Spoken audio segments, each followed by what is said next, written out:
Саламатсыздар ма балалар? Сабағымызды бастаймыз. 20-шы жаттығу. Кестедегі сөздерді оқы. Дара етістік. Оқыды, ұшты, жүзді, күлді, ұстады. Күрделі етістік. Оқып отыр, ұшып бара жатыр, жүзіп жүр, күліп отыр, ұстап алды. Кестеге қарап, дара етістік пен күрделі етістіктің ерекшелігін өзің анықтап көр. Жасаған қорытындыңды төмендегі мәліметпен салыстыр. Кестеге қарап, дара етістіктерде бір ғана етістік тұрғанын байқауға болады, ал күрделі етістіктерде екі немесе одан да көп үш сөз тұрғанын байқауға болады. Бұдан мына қорытындыны жасауға болады. Етістік дара және күрделі болып бөлінеді. Дара етістік бір сөзден тұрады. Мысалы, жазды, көрді, ұшады. Күрделі етістік екі не үш сөзден тұрады. Мысалы, жазып отыр, көріп жүр, жүгіріп келе жатыр. 21-ші жаттығу. Әңгімені тыңда. Жаралы үйрек.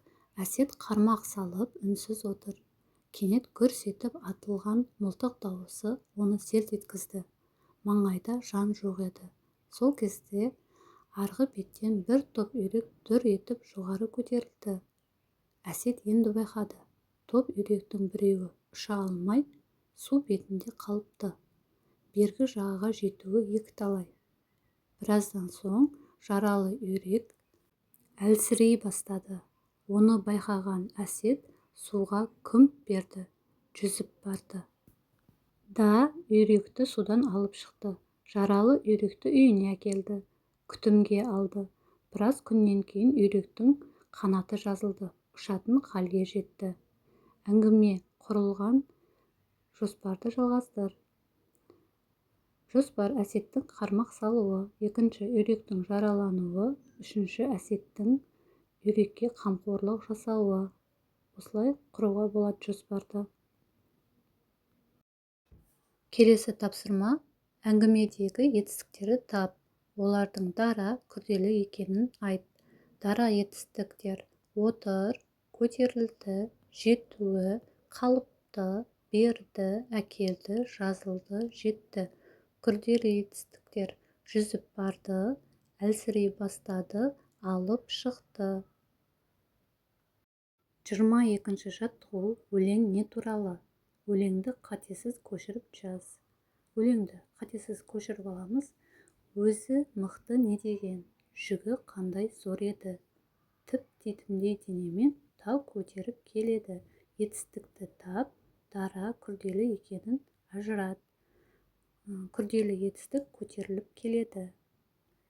Бұл өлең не туралы дейді? Өлең еңбекқор жан туралы, немесе құмырсқа жайлы деп айтуға болады. Құмырсқа кішкентай болса да өте еңбекқор, үнемі еңбек етіп жүк тасып жүреді.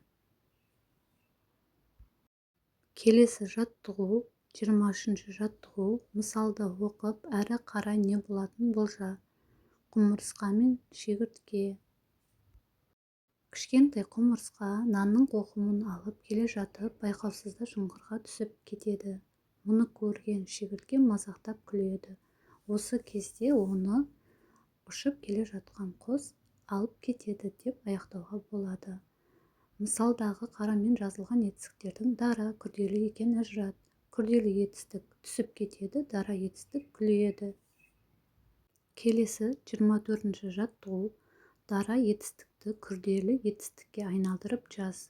Өсті, өсіп келеді. Жуды, жуып болды. Жинады, жинап қойды. Озды, басып озды. Тоқыды, тоқып қойды деген секілді. Осылай жазуға болады, күрделі етістікке айналдыруға болады. Осымен сабағымыз аяқталды. Келесі кездескенше сау болыңдар.